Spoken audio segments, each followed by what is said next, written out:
Continuamos con La Noche.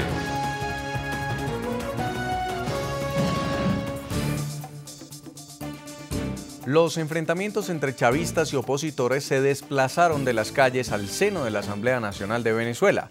Esta semana, luego de que la bancada opositora protestara ante la negativa del presidente de la Asamblea, Diosdado Cabello, de darles la palabra, los diputados oficialistas iniciaron una pelea que dejó como saldo 11 parlamentarios heridos.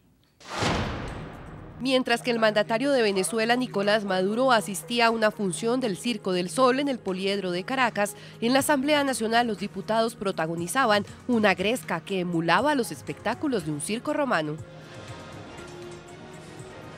La función empezó cuando Diosdado Cabello, presidente del Legislativo, negó el derecho de la palabra a los miembros de la oposición. Mientras aquí en esta Asamblea Nacional no sea reconocida las autoridades, las instituciones de la República, la voluntad soberana de nuestro pueblo, los señores diputados de la oposición tendrán que ir a declarar a Globovisión, al Nacional, al Universal, pero no aquí en esta Asamblea Nacional. La voz de los contradictores al gobierno de Nicolás Maduro quedó vetada en el Parlamento, así que su único medio para resumir su inconformidad fue una pancarta con el lema "Golpe al Parlamento", que se convirtió en el pretexto para que el diputado chavista Michel Reyes del estado Aragua se abalanzara sobre los autores de la proclama. Los teléfonos celulares y las redes sociales fueron los canales que transmitieron en vivo la golpiza en el hemiciclo. A través de su cuenta de Twitter, la diputada Nora Bracho denunció cómo el oficialista Claudio Faría trató de agredirla de igual manera. Alertó que Nancy Asensio golpeó a María Corina Machado. Fui agredida por diputado Faría. María Corina fue pateada en el piso por la diputada Nancy Asensio. Sillas alzadas, intercambio de puños y patadas, mientras que Diosdado Cabello desde su trono contemplaba el bochornoso espectáculo sin interrumpir la sesión. Saldo de la confrontación: 11 diputados heridos, 4 chavistas y 7 de la oposición. Además de las heridas y moretones, queda un balance más preocupante: la polarización de una asamblea legislativa que evidencia las grietas de una sociedad venezolana que por ahora se niega a conciliar. Para la oposición, este es el principio de la intensificación de la represión. Señor José Vicente Rivero, hermano del general detenido, el general Rivero, quiero preguntarle, pues brevemente, ya no nos queda mucho tiempo, pero que nos explique por qué su hermano se apartó del chavismo y por qué, según lo que usted nos cuenta, el régimen le tendría tanto miedo al punto de encarcelarlo. Ok, primero que nada, Antonio, como militar activo, nunca se declaró oficialista o chavista. Antonio, todo lo contrario, jamás elevó el saludo patria, socialismo o muerte. Todo lo contrario, él como una persona humanista, defensor de los derechos humanos per se, él declaraba era patria y vida. Esto conllevó a que lo miraran de mala manera ciertos superiores y a su vez la denuncia persistente como militar de no estar de acuerdo con compartir informaciones confidenciales con militares cubanos o civiles cubanos. Posterior a esto, Antonio ve que no consigue, a través de memos internos, su objetivo de sacar a los cubanos, procede entonces a presentar la baja como general de brigada. En el mes de abril de 2010 se le otorga la baja y a partir de ese momento, ya colgado su uniforme, se declara activista político y denuncia públicamente la injerencia de militares y civiles dentro de la Fuerza Armada Nacional. Ahora le pregunto es por ello que sí, el Estado Nacional ve en Antonio Rivero una persona de riesgo debido a que conoce muy bien los flancos débiles de este gobierno en cuanto a la infiltración cubana en Venezuela. Señor Tulio Monsalve, sociólogo, ¿tiene que ver las denuncias de cubanos dentro de las Fuerzas Armadas venezolanas con la captura del general Rivero o es un caballo de batalla de la oposición para reflejar lo que han considerado un gobierno represivo y autoritario?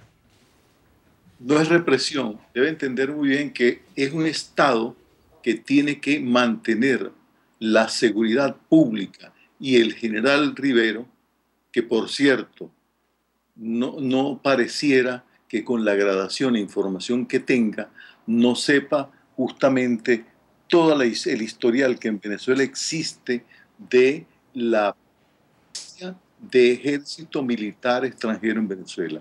En 1920 llegó la primera misión militar francesa.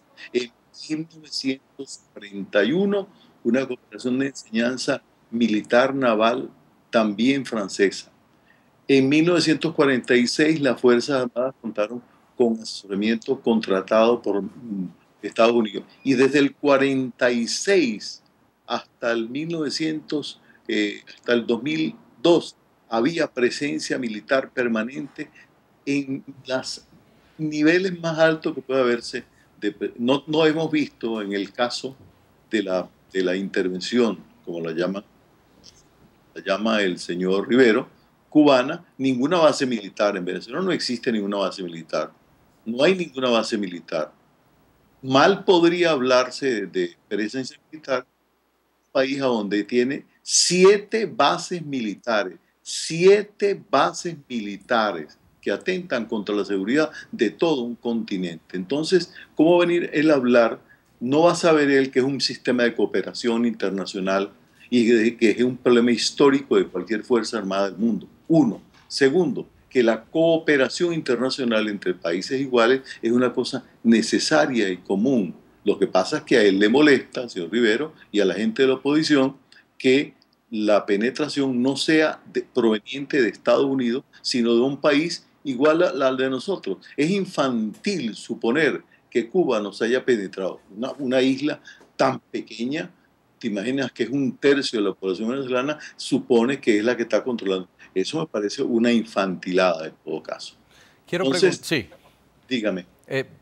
Tengo una pregunta más para cada uno. Permítame primero con el señor José Vicente Rivero en Caracas sobre el tema de la liberación de los llamados presos políticos. Se había abierto una puerta en la última fase de la presidencia de Hugo Chávez cuando había padecido este cáncer y empezaba a haber un supuesto diálogo entre diputados opositores que permitieran la liberación de muchos de los que han sido considerados que son presos por ser disidentes al régimen venezolano. ¿Este acto, el acto de su hermano, la captura, indicaría que esa puerta quedó completamente cerrada? Mira, a mi juicio, el trabajo que venía realizando el diputado Edgar Zambrano para beneficio de los presos políticos y otorgar su libertad, era un excelente trabajo. Lamentablemente no desconozco qué fue lo que pasó allí, por qué se paralizó, pero sí puedo afirmar que la detención de mi hermano, como lo explica el mismo juez en la decisión, que la asociación para delinquir es porque él está asociado a un partido político, deja claras luces de que esto no es más que un juicio político contra mi hermano y por lo cual se dicta una medida de privación de libertad. Señor José Vicente Rivero, hermano del general en situación de retiro Antonio Rivero, quiero agradecerle mucho por habernos acompañado en el programa La Noche. Gracias a ti, Jason, a toda la teleaudiencia, como dije anteriormente, de Estados Unidos, América Latina y el Caribe. Y gracias a ustedes por su oportunidad y atención, agradecimiento por usted, mi hermano y la familia, por todo el apoyo brindado hacia una persona que en este momento necesita precisamente un apoyo nacional e internacional por su liberación. Muy amable, muchas gracias. La misma pregunta para usted, señor Tulio Monsalve.